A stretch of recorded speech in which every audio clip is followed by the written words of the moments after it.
Isso aconteceu há 2 anos, e ainda me deixa nervosa pensar nisso. Meu marido, eu e nossa filha de 2 anos nos mudamos para o Tennessee para começar uma vida nova. Estávamos todos exaustos depois de uma longa viagem e só queríamos pegar os colchões. Meus pais, que já moravam no Tennessee, já estavam nos ajudando a descarregar também. Naturalmente, todos os vizinhos do nosso complexo de apartamentos vieram e nos cumprimentaram. Foi quando conhecemos Ben. Imediatamente senti que ele não era a flor que se cheire. Nossa filha, que até hoje ainda é muito amigável com estranhos, até se escondeu atrás do meu marido. Conversamos um pouco, mas principalmente prestamos mais atenção em descarregar nossas coisas do que em conversar com nossos novos vizinhos. Mais tarde, meu pai me contou que a certa altura voltou para a caminhonete e viu Ben olhando para nossa filha. Meu pai chamou a atenção dele e foi quando Ben negou. Mais tarde naquela noite, eu e meu marido estávamos mexendo em nossas coisas. Nossa filha passaria a noite na casa dos meus pais. Eram cerca de 10:30 da noite. Foi quando alguém bateu na porta. Pensando que era a pizza que eu havia pedido, meu marido abriu a porta e ficou surpreso quando viu Ben. Ele nos perguntou se precisávamos de ajuda. Ele aparecer na nossa porta tão tarde da noite era simplesmente assustador. Antes que pudéssemos mandá-lo embora, ele exigiu um cigarro. Ele não era apenas um estranho total, ele também estava sendo totalmente rude. Nenhum de nós fumava e quando dissemos a ele, ele ficou um pouco bravo e começou a gritar e berrar com meu marido. Esse cara estava completamente desequilibrado. Felizmente, nosso senhorio morava bem do nosso lado na época e saiu para repreendê-lo. Enquanto Ben se afastava, nosso senhorio nos disse que ele era um pé no saco e que ele sofria de vários problemas mentais. No geral, ele era inofensivo, desde que tomasse seus remédios. É exatamente isso que você quer ouvir na sua primeira noite em um lugar novo. Depois disso, nós meio que caímos na cama e nos instalamos sem maiores interrupções. Tínhamos horários malucos e às vezes trabalhávamos no turno da noite. Eu chegava em casa por volta da 00:30 e via Ben parado do lado de fora dos prédios. Ele sempre parecia estar olhando para mim. Eu apenas tentava ignorá-lo, principalmente porque estava muito cansada e queria ir para a cama o mais rápido possível. Ele sempre tentava me pedir cigarros quando conseguia me parar e eu dizia a ele que não fumava. Meu marido disse que fez a mesma coisa com ele. Ben começou a nos incomodar a todo momento durante a noite. Eram batidas na porta a cada 1 hora, sem horário definido. Nós mudamos nossos horários de trabalho só para distrair um pouco Ben. No começo deu certo, mas depois ele começou a nos incomodar durante o dia. Nos nossos dias de folga, levávamos nossa filha ao parque ou às montanhas. Uma vez, Ben pediu para ir conosco. Ele disse que era muito bom com crianças e que deveríamos confiar nele.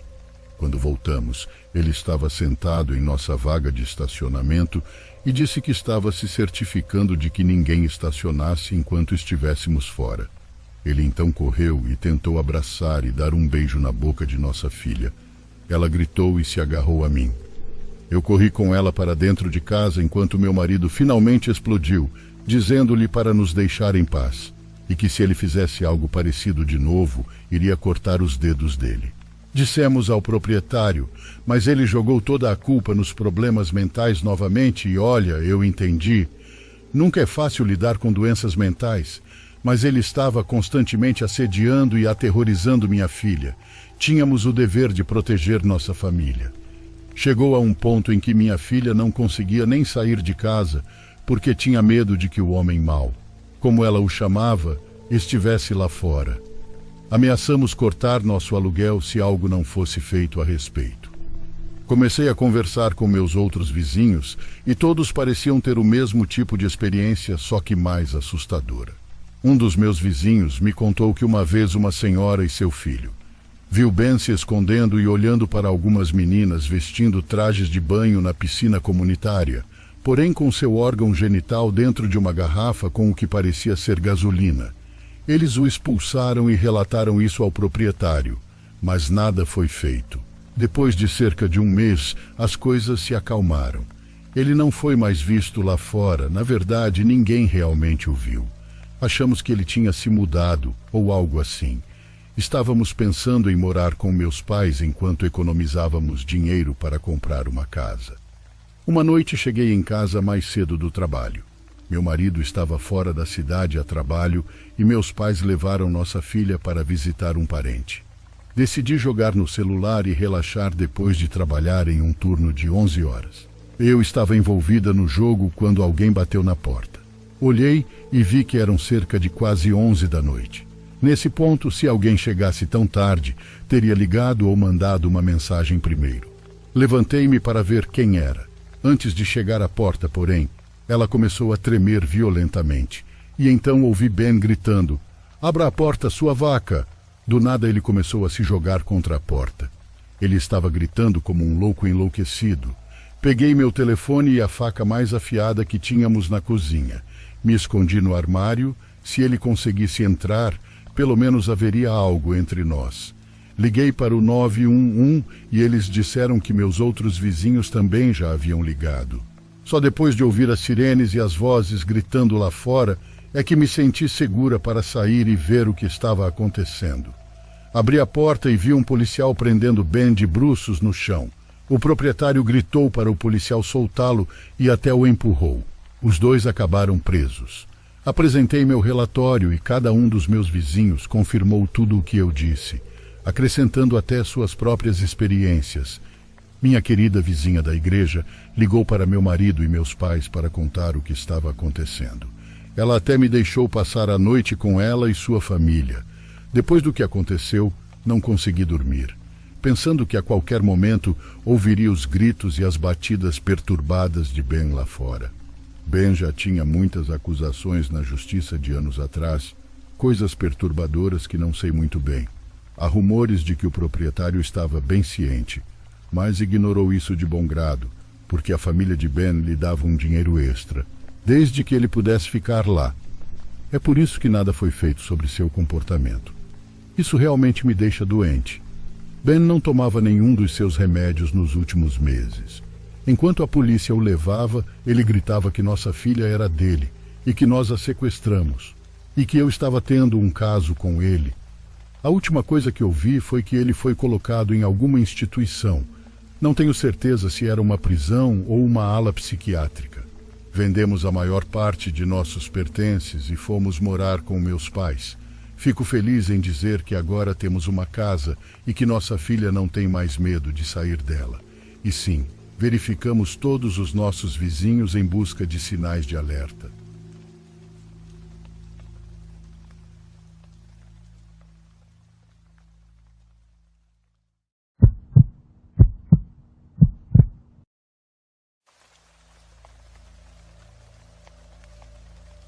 Isso aconteceu quando eu morava em Hachioji, no Japão. Eu estava na universidade quando me mudei de Chiba para Tóquio. Morei em 3 lugares diferentes quando me mudei para Tóquio. E essa experiência acontece no segundo apartamento que me mudei. Encontrei um apartamento que gostei. O prédio era bem antigo, mas tinha acabado de ser reformado. A estrutura e o layout do apartamento eram realmente únicos. Então, assim que vi, manifestei meu interesse ao corretor de imóveis e então contratei. Eu tinha uma namorada e ela foi morar comigo. Agora deixe-me explicar o layout daquele apartamento. Ficava no 2º andar do prédio. Foi estranho e legal porque eu tinha minha própria escada pessoal. Estava conectado ao meu apartamento. Havia também uma vaga de estacionamento logo abaixo dessa escadaria particular, o que facilitava minha vida. Se você abrisse a porta da frente, veria o banheiro à sua direita e a cozinha no corredor. À direita há escadas à esquerda e entrada para a sala. Ao lado dele. Se você subir as escadas, encontrará uma porta que leva ao sótão. E gosto muito do sótão. Logo após a mudança, os acontecimentos estranhos começaram. Minha namorada adorou o lugar tanto quanto eu. Um dia estávamos sentados na sala bebendo e assistindo TV. Então ambos ouvimos o som da maçaneta da porta. Minha namorada entrou instantaneamente em modo de pânico e ficou super assustada. Tentei rir e disse algo como: "Acalme-se, provavelmente é apenas o vento." Eu estaria mentindo se dissesse que meu coração não estava batendo tão rápido quanto poderia. Eu só estava tentando manter a calma e a compostura. Alguns segundos depois, o som voltou. Desta vez, ela começou a entrar em pânico. Eu disse a ela para esperar lá enquanto eu ia ver de onde vinha o barulho. Saí da sala e fiquei de frente para a porta da frente e vi algo. Eu vi o que estava causando o barulho diante dos meus olhos. A maçaneta da porta da frente se movia para cima e para baixo, como se houvesse alguém do lado de fora tentando abrir a porta para entrar. Quando a maçaneta da porta chacoalhou e a porta se moveu, parecia que havia alguma força real por trás dela. Percebi que a porta não estava trancada, e quando esse pensamento me ocorreu, a porta se abriu. Eu esperava ver alguma pessoa, mas não havia ninguém lá fora. Esse medo específico desapareceu lentamente e gritei para minha namorada: "Ei, não se preocupe. É apenas o vento lá fora, apenas fazendo barulho." Menti para ela na tentativa de tranquilizá-la. Apesar de não haver ninguém atrás daquela porta, ainda me sentia apavorado. As coisas que não são vistas são as mais assustadoras. Acho que as coisas que desafiam a lógica e a razão são realmente as mais assustadoras. Decidi tentar esquecer isso e seguir em frente, meio que para acabar com meus problemas. Eu fico bêbado facilmente e sempre acabo me sentindo mal. Então, com toda certeza em minha mente, era apenas isso. Porém, aquele dia foi muito estranho. Estava sentindo falta de ar com muita frequência. Era como se eu estivesse olhando através de um filtro amarelo. Tudo tinha um tom amarelado e algo estava definitivamente errado. Eu senti como se fosse desmaiar ou morrer. Não estou sendo melodramático. As coisas aumentaram muito rapidamente. Fiquei ali sentado em pânico até não aguentar mais. Virei-me para minha namorada e pedi, com dificuldade para respirar, que ela chamasse uma ambulância. Ela ligou. A ambulância chegou e fui levado ao hospital. Enquanto estava no hospital, fui informado de que eles presumiram ser provavelmente causada por algum tipo de fator estressante. Disseram que meus sintomas já haviam começado a diminuir. Me senti bem, então pedi para sair e chamamos um táxi para nos levar para casa. Bem, eu estava bastante preocupado e isso nunca tinha acontecido comigo antes. Então liguei para minha mãe para explicar o que tinha acontecido. Vou me desviar por um segundo e falar sobre minha mãe. Ela sempre acreditou que tinha o poder de sentir a presença de espíritos, mas eu não acreditava tanto. Porém, eu não esperava que ela dissesse o que disse, no entanto. Ela diz que isso soa como os primeiros sintomas de possessão. Então você precisa ter muito cuidado. E isso realmente me assustou. A falta de ar começou a ser rotineira. Aprendi a administrar um pouco melhor a cada luta, mas decidi que não queria mais morar naquele apartamento.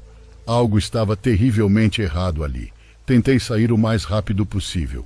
Minha namorada concordou porque ela também queria ir embora e percebeu que algo estava me afetando. Tentei ficar fora daquele apartamento o máximo que pude.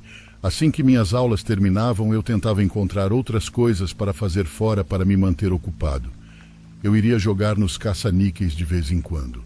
Eu nunca me interessei por caça-níqueis antes e não jogo mais neles. Era um tipo estranho de hobby temporário. Depois disso, eu iria buscar minha namorada em seu trabalho no escritório e depois voltaria para casa. Cerca de um mês se passou desde o incidente com aquela porta, e então, uma noite, voltamos para o apartamento. Como eu disse antes, havia uma vaga bem perto da escada, onde sempre gostei de estacionar. Porém, quando voltamos, tinha um monte de gente no estacionamento. Notei que um deles era monge e todos os outros usavam trajes matinais. Havia buquês de flores e incensos acesos. Foi uma visão muito estranha de se ver. Minha namorada e eu ficamos um pouco em pânico. Estacionamos longe deles em um local diferente e fomos perguntar o que estava acontecendo. E o monge então sorriu para mim e respondeu: "Ah, não se preocupe. As coisas estão indo bem agora. Por favor, não se preocupe." Eu não entendi.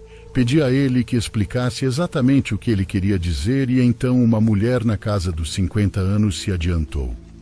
"Acho que posso explicar", ela disse. "Meu marido acabou com sua vida bem aqui. Aparentemente, o marido dela havia retirado a própria vida em nosso apartamento apenas alguns dias antes de nos mudarmos. Fiquei atordoado. Mas eu perguntei: por que você está fazendo isso agora? Então o monge disse que havia uma crença compartilhada de que o marido da mulher não havia falecido, mas agora, com a ajuda dos presentes ali e do ritual que ele havia realizado, ele acreditava que o espírito do homem estava em paz. Eu não tinha certeza se poderia confiar se o espírito daquele homem estava realmente em paz. O que senti naquelas crises de falta de ar foram níveis de medo incrivelmente profundos, do tipo que eu não queria experimentar novamente. Apesar das garantias do monge e de todo aquele ritual perturbador, reclamei com o proprietário por não me avisar do ocorrido com o homem em meu apartamento e mudei-me. Fico feliz em dizer que os episódios de falta de ar extremos parou instantaneamente e que minha namorada e eu vivemos uma vida muito mais confortável agora.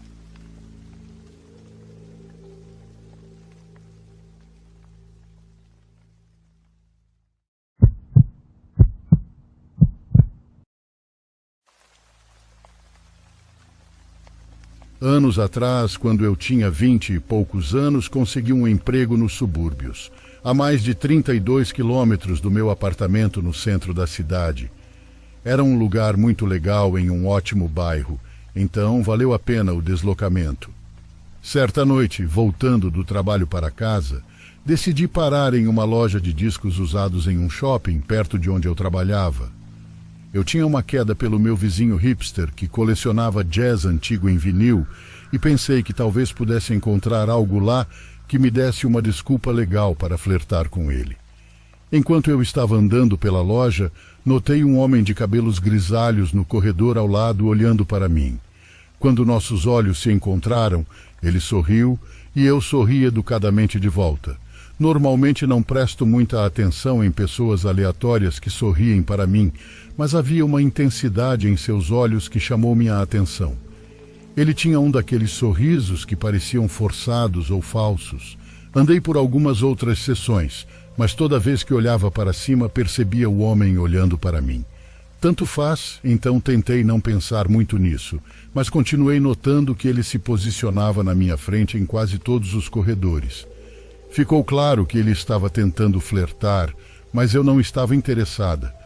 Para começar, ele tinha pelo menos o dobro da minha idade e definitivamente não era meu tipo. Eu apenas decidi fingir que não percebi, mesmo que ele estivesse se movendo repetidamente na minha linha de visão. Pedi ajuda à equipe com a sessão de jazz e acabei escolhendo Illinois Jacquet.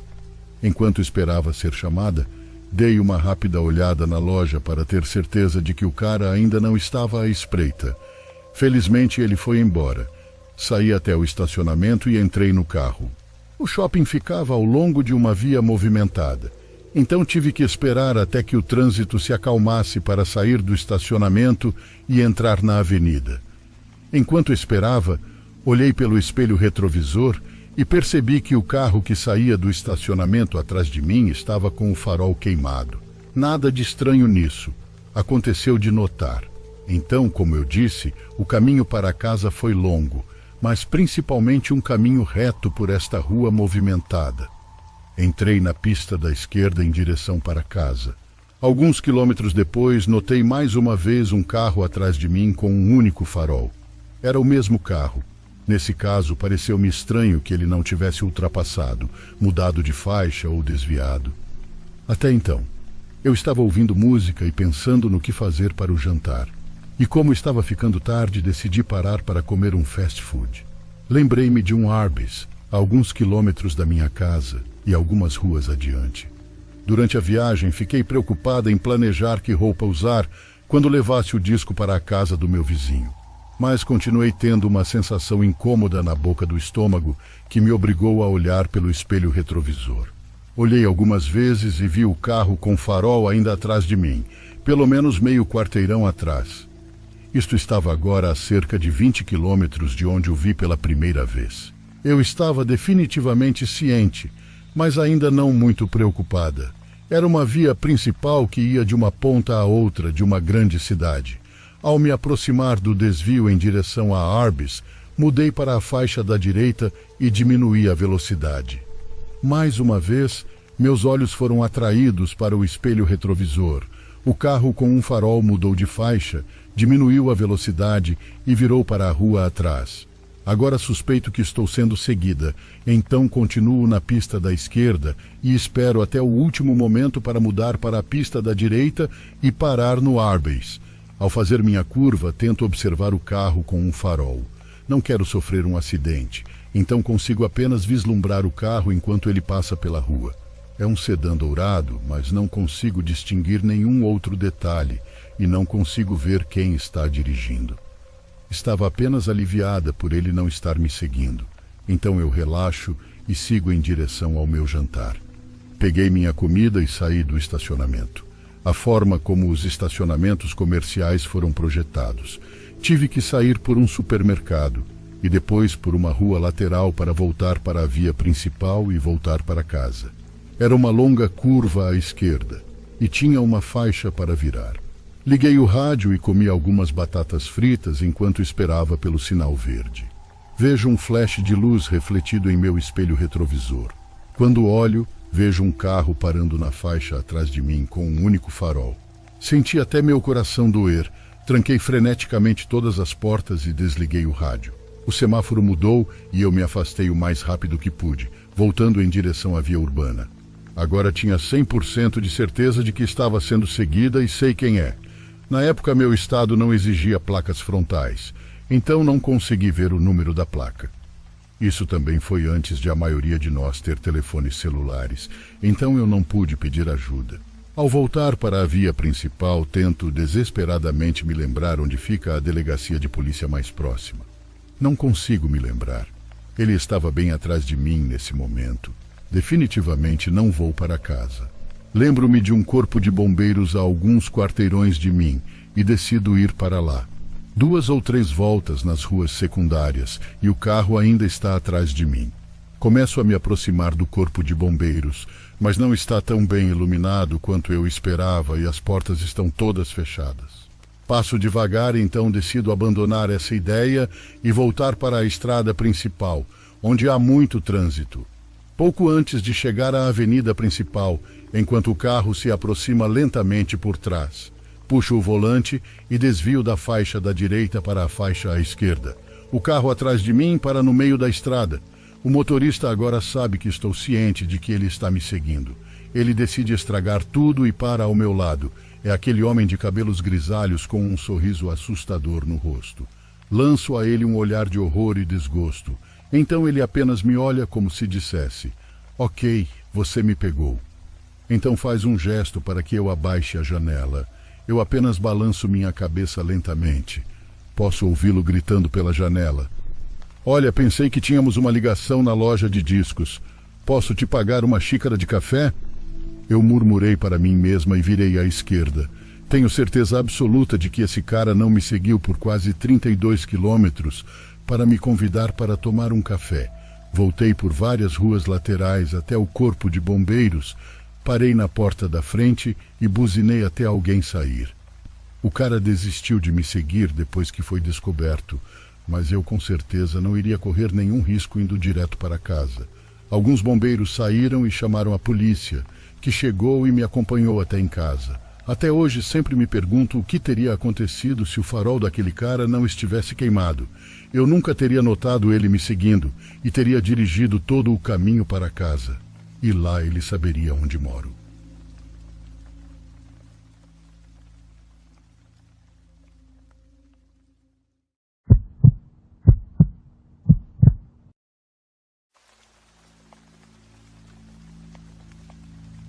Sou uma mulher de 37 anos, meio moleca. Do jeito que cresci, sempre subia em árvores, brincava na terra e nunca tocava em boneca ou vestido. No verão de 2002, eu tinha 16 anos na época. Meu namorado me convidou para acampar com ele e seus pais. Sendo eu do jeito que era, aceitei na hora. Parecia muito divertido.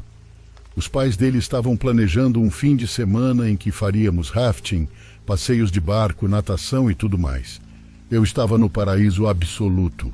Eles tinham um trailer e também estava totalmente mobiliado. Como observação, bem no meio da floresta havia uma área designada para acampamento. Era tão calmo e pacífico aquele lugar, você podia ouvir o rio de dia, e à noite era mais alto ainda. Foi muito confortante. Lembro-me de pensar comigo mesma, cara, eu poderia morar aqui para sempre. O dia seguinte foi provavelmente o dia mais divertido da minha vida. Saímos de caiaque juntos. Era por volta das 1h da tarde. O pai do meu namorado decidiu fazer um churrasco. Não me lembrava da última vez que perdi tanto a noção do tempo e me diverti tanto. O dia passou voando. Antes que eu percebesse, já era hora de irmos para a cama mais uma vez. Tínhamos um grande plano para o dia seguinte e eu estava ansiosa para dormir e acordar logo. Lembro-me de ficar acordada, apenas olhando para o teto. Meu namorado estava roncando e eu rindo o mais baixinho que pude. Foi um tanto divertido. Essa foi a última risada que eu dei em muito tempo, antes que minha vida virasse de cabeça para baixo. Houve uma batida na lateral do trailer. Esse som realmente me pegou desprevenida. Eu estava atenta e atribuí isso a talvez um ruído aleatório. Você sabe, talvez um animal ou o trailer apenas rangendo sozinho. Eu não estava com medo nem nada. Tentei dormir e simplesmente ignorar, mas foi então que comecei a ouvir um som inconfundível de risada. Achei que talvez os pais do meu namorado estivessem acordados e tentando assustar a gente, pois eles eram esses tipos de pessoas, de bem com a vida o tempo todo. Eu cheguei um pouco mais perto para escutar. O silêncio tomou conta do lugar novamente e pude ouvir o rio correndo lá fora. Havia um zumbido em meus ouvidos também, do tipo que você ouve quando há um silêncio realmente assustador. Tive uma sensação de aperto no estômago que vejo muitas pessoas sentirem nos relatos quando pensam que algo ruim está para acontecer. Eu senti isso naquele momento. No silêncio mortal, ouvi aquela risada novamente, seguida por um som de algo raspando vindo de fora do trailer. Meu coração praticamente pulou na garganta. Alguém estava claramente do lado de fora. Eu estava com muito medo, embora não conseguisse mover um músculo. Aquele som de raspagem continuou. Sussurrei para meu namorado, tentando acordá-lo, mas ele continuou dormindo. Ouvi o som se movendo até cerca de 1 metro de distância da porta principal, antes que houvesse mais silêncio. Meu coração batia tão rápido. Tentei me acalmar, mas não conseguia. Eu estava apenas observando o buraco quadrado na porta e vi uma pequena coisa surgir do escuro. Pude ver que parecia ser uma mão. Olhando um pouco mais de perto, pude ver que parecia ser daquelas mãos falsas que você compra no Walmart. Mas isso não me impediu de surtar. Sentei-me e comecei a gritar e a chorar. Os pais do meu namorado entraram cambaleando na sala onde estava dormindo. Tudo o que pude fazer foi apontar para a porta. O pai do meu namorado foi abri-la, mas houve um estrondo repentino. Ele então caiu para trás, caindo no sofá. Uma pedra caiu no chão. Meu namorado já estava de pé, acordado também. A mãe dele estava enlouquecendo. Eu estava gritando e ainda em estado de choque quando finalmente parei de gritar. Pude ouvir risadas histéricas vindas de fora, seguidas de passos no topo do trailer. Eles estavam no telhado, pulando de um lado para o outro. Eu podia ouvir uma voz aguda vindo de fora do trailer. Nenhum de nós tinha telefone celular em 2002. Estávamos realmente no meio do nada, sem nenhuma maneira de entrar em contato com ninguém. O trailer estava balançando muito nesse momento e parecia que o teto iria afundar. Houve um estrondo no batente da porta lateral, quando o homem a quebrou com alguma coisa. Ele estava gritando e rindo, foi a coisa mais assustadora que já vi. Era perturbador. Meu namorado estava com uma arma em suas mãos. Ele abriu a porta e disparou aleatoriamente. Os pulos no teto pararam imediatamente e os gritos lá fora também pararam. Olhei para meu namorado e havia uma janela logo atrás dele. Eu pude ver um rosto na janela. Eu sabia que era um homem porque pude distinguir nele o contorno de uma barba. Isso foi tudo que eu realmente pude ver. Ele levantou uma luva e acenou para mim.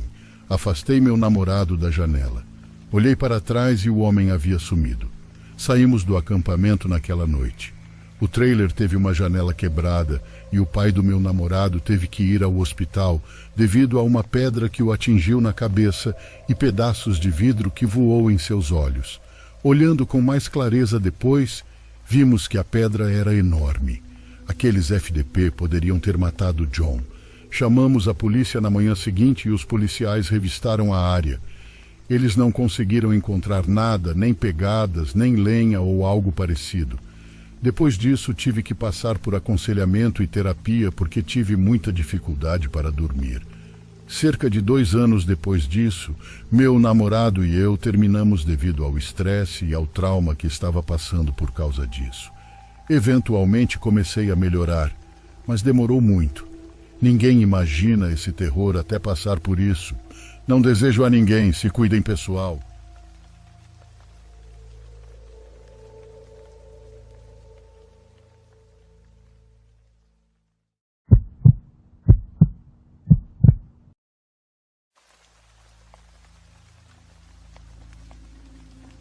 Ouvi essa história de um de meus amigos alpinistas.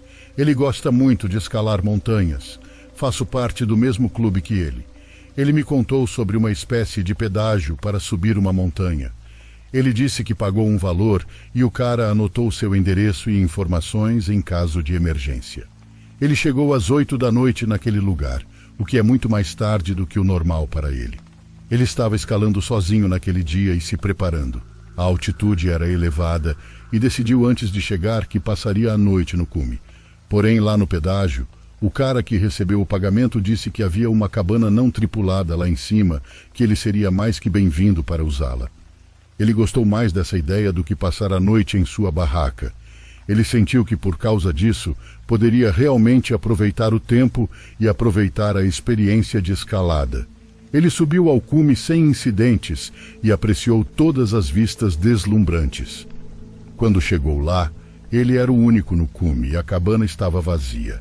Ele preparou um café, olhou para a montanha e viu o esplendor da natureza assistindo ao pôr do sol. Quando a noite chegou, começou a ficar mais escuro e mais frio. Então ele foi para a cabana. Ele trouxe um pouco de álcool e bebeu um pouco enquanto preparava o jantar e ouvia a rádio.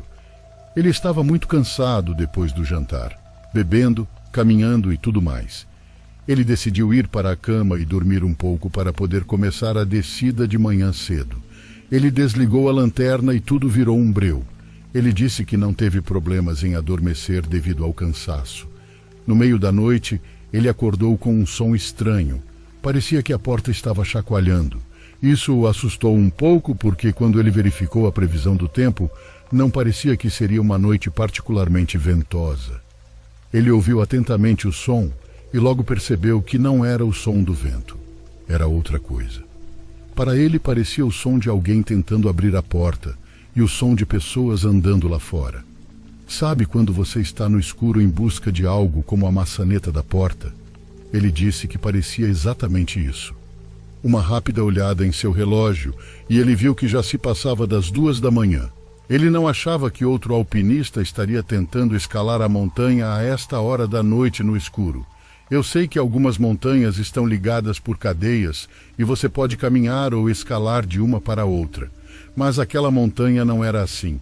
Por um lado, você precisava pagar o pedágio. E em segundo lugar, não havia outra montanha na área. Era apenas uma montanha com uma rota de escalada. Então ele disse, com base no que sabia e na sua experiência, que não deveria haver ninguém lá fora. Ele disse que era impossível e isso o aterrorizou. Ele estava deitado no saco de dormir tremendo. Ele não teve coragem de sair e fingiu estar dormindo, mantendo os olhos ligeiramente abertos, esperando e torcendo para que o barulho do lado de fora da porta parasse ou desaparecesse. Depois de alguns momentos, ele ouviu o som da porta se abrindo. Ele disse que estava orando profundamente em seu coração quando ouviu aquele som. Ele arregalou um pouco os olhos e disse que viu 4 figuras junto à porta aberta, iluminadas pela fraca luz de fora.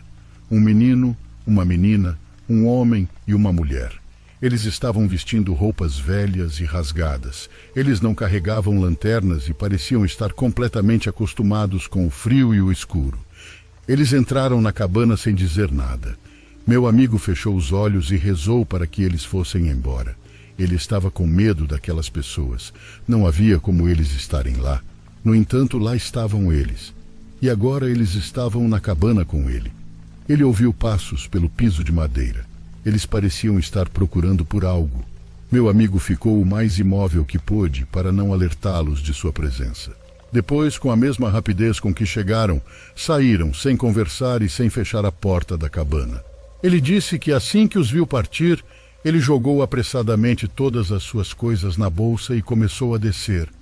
Não tenho certeza se ele verificou se faltava alguma coisa ou não, mas essa teria sido uma das primeiras coisas que eu teria feito. Ele se vestiu e rapidamente se preparou para a descida, que tinha uma grande chance de não acabar bem. Ele desceu a montanha o mais rápido que pôde e ainda estava aterrorizado. Havia algo naquela família que realmente o aterrorizava, e não sei se ele deixou algo faltando nessa história, pois tenho uma sensação que sim. Quando chegou ao fundo, falou com o homem no pedágio e contou-lhe sua experiência. Ele disse que não seria certo não mencionar o que aconteceu. Ele não se importava se isso o fizesse parecer idiota.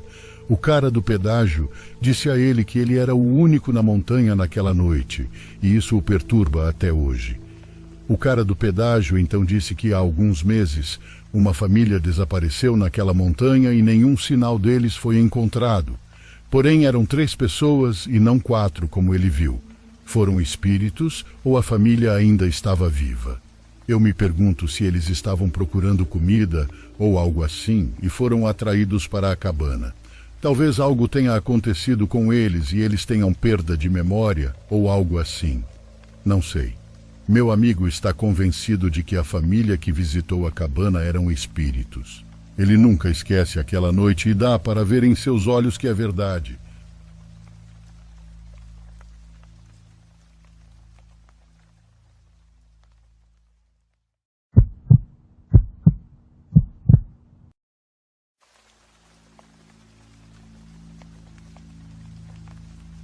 Eu cresci na Península Superior de Michigan. Minha família se mudou para lá quando eu tinha cerca de 6 meses. Nasci originalmente em uma pequena cidade chamada Mount Clemens, a mesma cidade onde Dean Cain nasceu. Michigan é um estado único na forma como está posicionado na fronteira norte dos Estados Unidos e na fronteira sul do Canadá. Ninguém nunca viaja para minha região. Não há nenhuma maneira real de simplesmente passar. Estamos cercados pelos grandes lagos. Com exceção das grandes cidades, o estado é majoritariamente coberto por diversas matas. Tenho algumas experiências estranhas vivendo na parte alta da península, mas nenhuma é mais estranha do que a que estou prestes a contar. Morávamos no topo de uma colina, a cerca de 30 minutos de carro da cidade mais próxima. Nossos vizinhos estavam a cerca de 16 quilômetros de distância. Era tranquilo e com poucos veículos, se é que algum, passavam por nossa casa. Por causa disso, desenvolvi um medo estranho de veículos subindo o morro. Parecia que você podia ouvi-los vindo a quilômetros de distância e sempre ficava pensativa se era alguém conhecido. É claro que havia outros que viviam na nossa estrada, mas este não era um lugar para pessoas de fora pegarem atalhos ou algo assim. Nem tínhamos nomes em nossas estradas.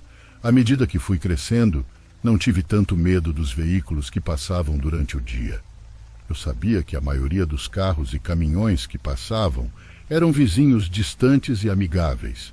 Porém, quando a noite chegava, bem, a história era completamente diferente. Eu podia ver os faróis cortando a janela do meu quarto e iluminando minhas paredes com os galhos das árvores. É um sentimento difícil de descrever, mas na minha mente sentia que ninguém deveria dirigir por uma estrada tão remota depois do anoitecer. Na época em que isso aconteceu, eu tinha 13 para 14 anos. O ano era 1996. Nossa família tinha, surpreendentemente, acabado de adquirir a internet. Qualquer pessoa na casa dos 30 anos sabe o quão insano foi esse tempo. Por alguma razão, nessa época, meu pai instalou uma porta deslizante de vidro na parede perto de onde estava o computador. O computador costumava ser o centro da atenção em nossa casa naquela época. Isso é diferente de hoje em dia, onde cada membro da família tem o seu próprio computador pessoal, além de 1 bilhão de outros eletrônicos. Portanto, ter a porta de correr aberta para a paisagem a partir da mesa do computador deixava toda a experiência muito melhor. Bem, eu apreciei isso por cerca de 2 dias antes que uma das coisas mais estranhas que já vi ocorresse. Fiquei acordada até tarde no sábado à noite no computador, como de costume naquela época. Eu provavelmente estava brincando nas salas de bate-papo do Yahoo ou talvez jogando alguma coisa. Foi então que ouvi. Principalmente senti no início o ronco baixo do motor de uma caminhonete antiga se arrastando lentamente pela estrada principal. A caminhonete passou pela nossa casa e depois parou. O medo que mencionei antes chegou em um instante. Nada de bom poderia vir de um veículo tão suspeito passando pela nossa estrada à 1 da manhã. O que vi a seguir queimou dentro da minha cabeça. Posso me lembrar disso tão claramente quanto o dia. A caminhonete parou imediatamente. Um homem abriu a porta do passageiro e rapidamente correu para o lado do motorista. Tudo isso estava acontecendo muito longe para que eu pudesse dar uma boa descrição física, mas percebi que o passageiro era muito maior que o motorista. Ele estava vestindo uma espécie de colete fofo, jeans e um daqueles bonés estilo caminhoneiro. Ele agarrou o motorista e o arrastou para fora. Ele então o bateu contra a porta traseira. Ele parecia estar gritando com ele e ordenando-lhe que fizesse alguma coisa. Ele fez sinal para que ele abrisse a porta traseira.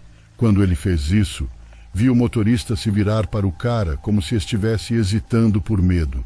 Mesmo à distância, pude ver claramente que esse cara estava nervoso. Seu parceiro entregou-lhe com força uma pá, jogando em sua cara. O passageiro então apontou para um local na beira da estrada atrás da caminhonete. O motorista, em pânico, começou a cavar freneticamente onde o passageiro havia apontado. Ele cavou por cerca de 5 minutos sem parar, fez uma pausa e depois olhou. Os dois trocaram algumas palavras que eu não conseguia entender. Eles então arrastaram algo para fora da carroceria. Eu só poderia descrever como um saco de dormir fechado, com um corpo obviamente ainda dentro. O passageiro caminhou até o buraco e jogou lá dentro. Os 2 homens então fizeram uma tentativa fraca de cobrir o buraco antes de fugirem apressados. Essa é a parte mais assustadora de tudo. Quando saí para a estrada na manhã seguinte, o buraco estava vazio. Eu sabia que o que vi era real porque as marcas dos pneus da noite anterior ainda estavam lá. Mas o que quer que tenham jogado naquele buraco, desapareceu. Olhei para o lado oposto e fiquei horrorizada ao ver pegadas na terra que levavam direto para a floresta. Eu não tinha ideia do que fazer com toda aquela informação, ainda sendo processada em minha mente. Reprimi essa memória por tanto tempo e só queria fingir que isso nunca aconteceu. Além de alguns amigos próximos, nunca contei a ninguém sobre isso. Acredito que aquele saco que tentaram enterrar no chão tinha alguém dentro. Eles devem ter pensado que a pessoa estava morta. No entanto, com base no que vi na manhã seguinte, claramente eles estavam errados. Você pode atribuir tudo isso à minha imaginação se quiser, mas mantenho o que disse. Existem algumas coisas que você verá neste mundo que nunca será capaz de explicar. E mesmo que pudesse, é provável que não gostasse muito da resposta. Mas em relação a tudo isso, tenho certeza que era uma pessoa e que ainda estava vivo.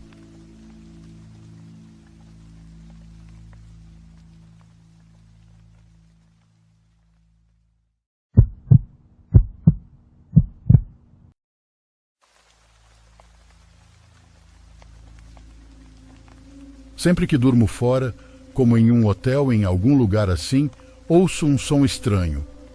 Quase soa como alguém suspirando ou exalando. Está em algum lugar da sala, mas nunca consigo descobrir de onde vem. Parece que há mais alguém dormindo no quarto comigo. Posso ouvir esse ruído se as luzes estiverem acesas e ainda não consigo encontrar a origem do ruído. É muito estranho. Tentei tirar fotos e gravar vídeos com meu smartphone, mas quando os reproduzo não consigo nada.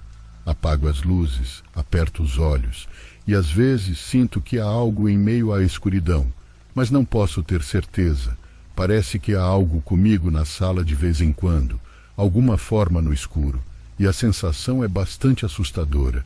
Fico preocupado sempre que ouço aquele suspiro, aquele barulho de expiração, e torna-se impossível ignorá-lo. Percebi isso pela primeira vez em setembro do ano passado. Depois que ouvi, não havia como deixar de ouvi-lo. Viajo muito a trabalho e minha empresa parece ter uma habilidade maravilhosa de localizar os hotéis mais baratos e fora do comum que o dinheiro pode alugar.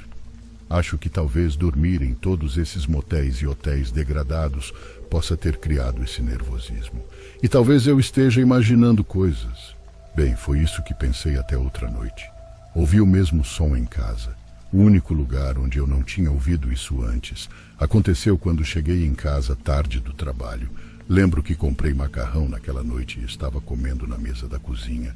Minha família inteira estava dormindo. Meus olhos estavam incrivelmente secos. Então peguei o colírio e coloquei uma gota em cada olho. Ainda estava sentado à mesa da cozinha neste momento. Então ouvi aquele estranho som de suspiro. Queria abrir os olhos, mas como tinha acabado de colocar as gotas neles, não conseguia abri-los imediatamente. Então, lentamente, abri meu olho direito só um pouquinho e olhei ao redor da cozinha. E claro, como sempre, não havia nada ali. Como eu disse, só ouvi isso quando estava fora de casa, naqueles hotéis nojentos e imundos. Mas naquela noite ouvi em minha casa. Naquele momento eu estava mais irritado do que com medo. Eu queria algumas respostas. Eu não estava em um hotel, estava em casa para poder investigar o quanto quisesse. E é isso que eu fiz. Olhei ao redor da cozinha, mas o som não vinha de lá. Talvez estivesse vindo do corredor, porém não estava. Não conseguia encontrar. Eu estava realmente forçando meus ouvidos enquanto procurava. Eu senti como se o som estivesse definitivamente na cozinha. Saí da sala e voltei. Assim que entrei novamente na cozinha, ouvi o som. Parecia que vinha de algum lugar perto da geladeira. O pensamento de que era apenas um ruído mecânico e que eu passava muitas noites acordado até tarde passou pela minha cabeça. Até que ouvi o som misturado com o barulho da geladeira. Enquanto me inclinei para procurar, o som ficou mais alto pela primeira vez e parecia que eu estava realmente chegando mais perto. Depois de alguns momentos, vi 2 pontos brancos emergirem da escuridão. Rapidamente percebi que aquele era o branco dos olhos de alguém. Então pude ver que as pupilas daqueles olhos eram escuras, quase pretas. Esses olhos na escuridão olhavam diretamente para mim. Eu cheguei a engasgar. Eu nunca tinha visto nada assim antes. Continuei olhando e a boca não estava realmente visível. Percebi porque havia fita adesiva na boca. O som que eu ouvia era a inspiração e a expiração pelo nariz. Eu podia sentir que não havia pânico em tudo aquilo. Havia apenas uma aura de aceitação desesperada. A atmosfera da minha cozinha era de pura desolação e rendição. A constante expiração e inspiração continuaram, e eu só pude assistir com horror. Eu não conseguia me mover. Depois de alguns momentos, eu não saberia dizer quantos. A figura da pessoa parecia embaçada, e então desapareceu. Até hoje não tenho ideia de por que essa pessoa, ou talvez devesse dizer aparição, apareceu para mim. Não ouvi a respiração novamente em minha casa, e eu realmente gostaria de saber mais sobre o que aconteceu naquele dia. Estou em busca de estudar tudo o que envolver o paranormal, para pelo menos ter uma pequena resposta. Às vezes me pergunto se algum dia ouvirei isso novamente. Na próxima semana farei outra viagem de negócios. E farei as mesmas coisas que fiz da última vez na tentativa de ver a pessoa novamente. Talvez eu veja novamente, não tenho certeza. Estou animado e apavorado.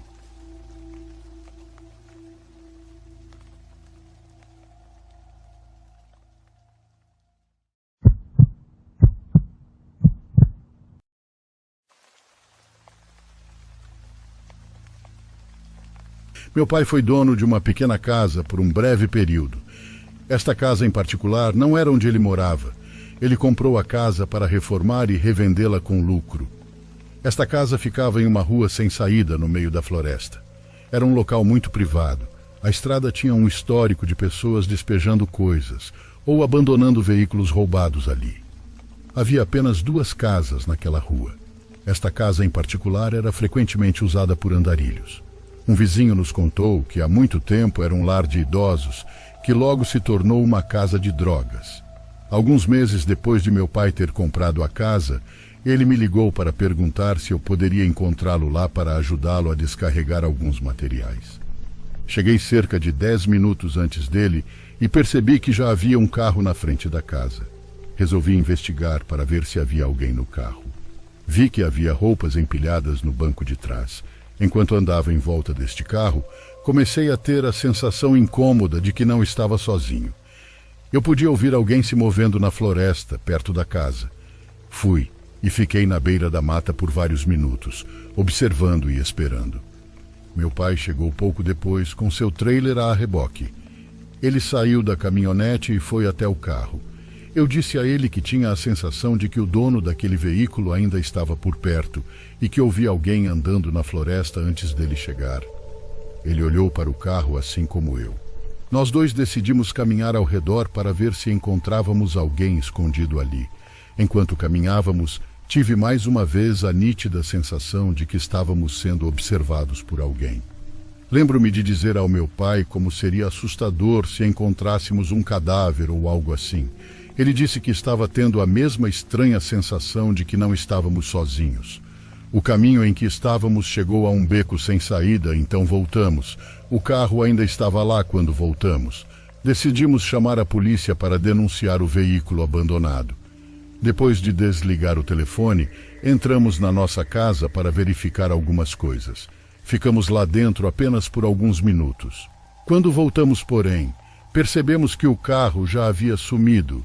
Quem quer que fosse o proprietário deve ter nos observado enquanto investigávamos e decidiu sair imediatamente. A polícia não apareceu naquela noite e acabamos saindo da casa semanas depois. Um corpo foi descoberto na floresta perto da casa. A pessoa que encontrou o corpo era uma senhora que caminhava pela região. Houve um vizinho que tentou contar a ela sobre o corpo antes que ela o encontrasse. Mas aquele vizinho tinha a reputação de ser um bêbado e usuário instável, então ninguém acreditou nele quando tentou avisá-los. Depois que o corpo foi encontrado, a polícia saiu para fazer um boletim de ocorrência.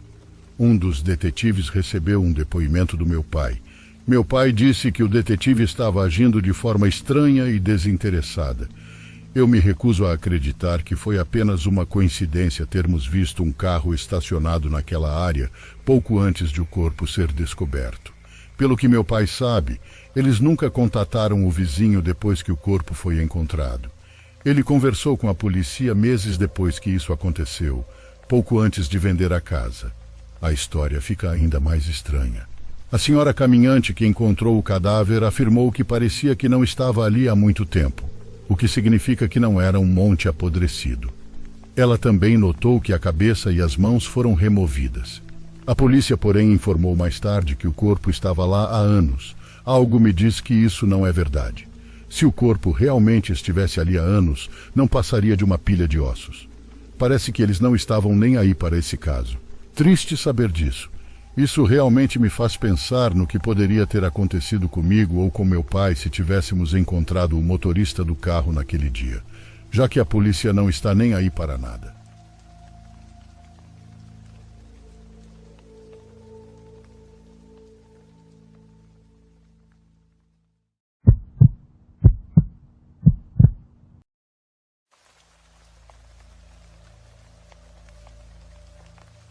Minha mãe tinha 14 anos em 1986, quando isso aconteceu.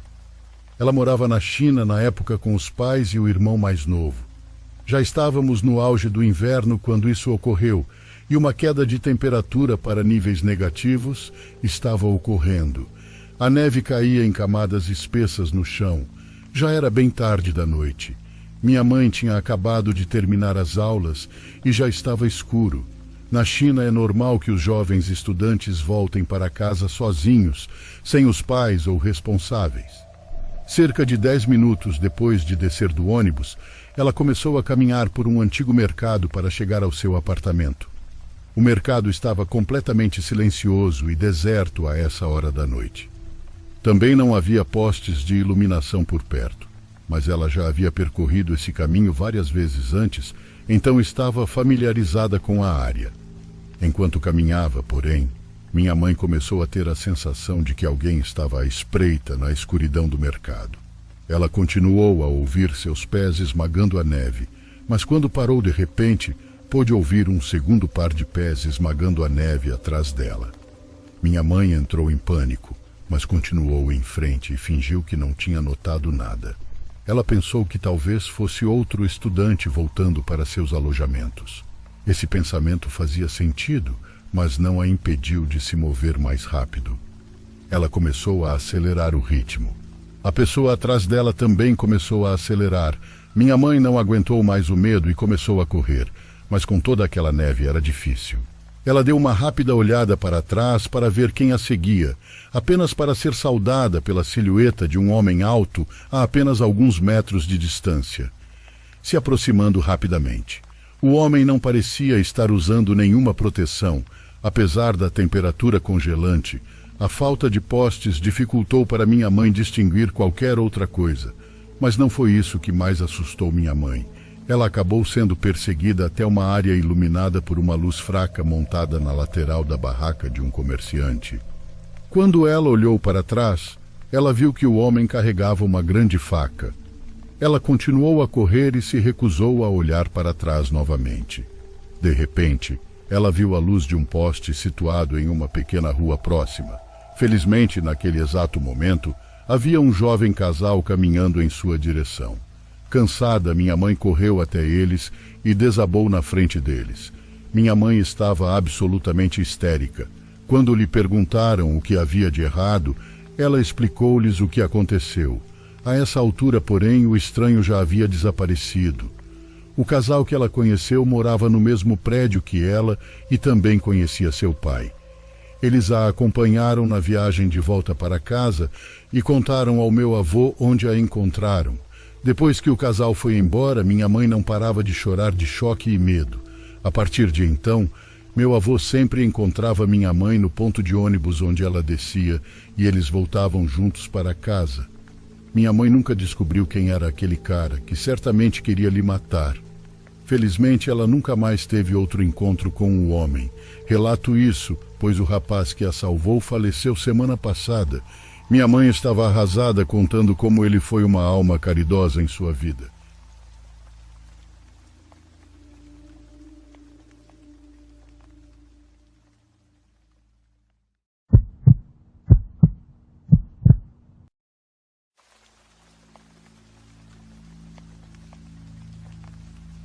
Quando eu tinha 10 anos, fui acampar com meus pais e minha irmã mais nova na Virgínia. Estávamos hospedados especificamente em um acampamento próprio, mas também havia algumas cabanas disponíveis para alugar na área. No primeiro dia lá, depois de protestar constantemente para que me deixassem passear, meu pai disse à minha mãe que eu já tinha idade suficiente para caminhar a curta distância até o parque e brincar sem a supervisão deles por um momento. Minha mãe sempre foi muito superprotetora e uma verdadeira guerreira, mas ela acabou cedendo e me permitiu ir ao parque de campismo. Enquanto estava no parquinho, conheci uma menina da minha idade. Ficamos juntas por um longo tempo. Ela também estava sozinha, então eu a convidei para voltar ao nosso trailer para brincarmos de Barbies juntas. Começamos a caminhar nessa direção. No caminho de volta, cruzamos com meus pais que estavam indo para o trailer de outra família para visitá-los. Avisamos a eles que iríamos brincar juntas em nosso trailer. Depois de brincarmos um pouco, ela sugeriu que pegássemos as Barbies e fôssemos brincar lá na cabana onde ela e seus avós estavam hospedados. Eu concordei. Nunca me ocorreu o pensamento de que meus pais não conheciam essa garota ou sua família, ou para onde eu iria. Eles provavelmente presumiram que ficaríamos no trailer e brincaríamos juntas lá o tempo todo. Então brincamos na cabana dela por um bom tempo. Enquanto brincávamos juntas, os avós dela pareciam estar arrumando as coisas, se preparando para deixar o acampamento. Quando eles estavam todos arrumados e prontos para partir, eles disseram que me levariam de volta para o trailer no caminho para lá, para que eu não tivesse que andar todo aquele caminho sozinha. Obviamente, meus pais sempre me disseram para nunca entrar no carro com um estranho. Eu sabia disso, mas nunca me ocorreu que esse era exatamente o tipo de situação que eles queriam dizer com isso. Quero dizer genuinamente, nunca senti medo ou preocupação, nem um pouco com esta situação. Os avós da menina arrumaram o carro e todos nós entramos. Paramos no armazém do acampamento e o avô dela comprou um sorvete para nós duas. Tudo que eu conseguia pensar era em como esse homem era tão gentil e generoso. Quando voltamos para o carro, presumi que logo eles me levariam para o acampamento. Fiquei no carro, tomando meu sorvete e conversando com minha nova amiga, completamente alheio ao mundo exterior. De repente, o carro parou abruptamente. Meu pai apareceu do nada e abriu a porta. Ele me puxou para fora do carro e me abraçou com tanta força. Eu estava apenas confusa. O carro em que eu estava saiu em alta velocidade.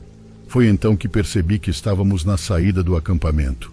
Aparentemente, ao retornar ao nosso trailer e descobrir que minha amiga e eu tínhamos saído, meus pais contataram o posto da guarda florestal e muitas pessoas saíram para me encontrar.